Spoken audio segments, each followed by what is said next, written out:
ना मानसिक अस्पताल था। इसे अंग्रेजों के समय बनाया गया था और लोग इसे पागलखाना कहकर डरते थे। गांव के बुजुर्ग बताते थे कि इस अस्पताल में कई रोगियों की मौतें हुई थीं, कुछ आत्महत्या, कुछ इलाज के दौरान और कुछ रहस्यमयी हालात में। एक दिन वहां एक नया नर्सिंग स्टाफ आया, विजय नाम का 25 साल का युवक। उसने इन अफवाहों को मजाक समझा और नौकरी शुरू कर दी। रहस्यमयी घटनाएं शुरू होती। पहली रात ही विजय ने कुछ अजीब देखा। रात 2 बजे, जब सभी मरीज सो रहे थे, उसे अस्पताल की तीसरी मंजिल से एक औरत के चीखने की आवाज, जबकि वहां कोई महिला मरीज नहीं थी। जब वह टॉर्च लेकर ऊपर गया तो एक कमरा खुला था। अंदर अंधेरा था। कमरे की दीवारों पर खून से "मुझे छोड़ दो" लिखा हुआ था।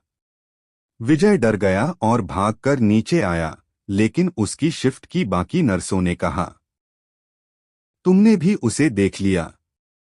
तीसरी मंजिल तो 20 साल से बंद है। भयानक सच्चाई। अगले दिन विजय ने अस्पताल के पुराने रजिस्टरों की जांच की। पता चला कि कमरा नंबर 302 में एक महिला रोगी कुसुम को बंद किया गया था।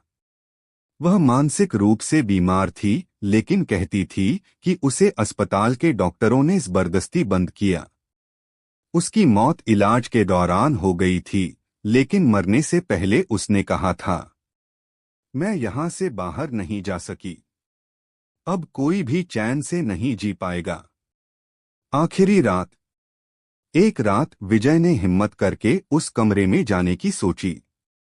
जैसे ही वह कमरे में घुसा, दरवाजा अपने आप बंद हो गया। कमरे में तेज ठंडी हवा चली, दीवारों से खून टपकने लगा और कुसुम की आत्मा ने उसे चेतावनी दी, जो भी मेरी सच्चाई जानेगा वो मरेगा। अगले दिन विजय बेहोश मिला। उसके शरीर पर खरोंचें थीं और उसकी आंखें पूरी तरह सफेद हो चुकी थीं। वह पागल हो चुका था। उसे उसी अस्पताल में भर्ती कर दिया गया, कमरा नंबर 302 में। अब भी कहते हैं कि आज भी अगर कोई उस कमरे के पास जाता है तो कुसुम की आत्मा दिखाई देती है। हर रात 2 बजे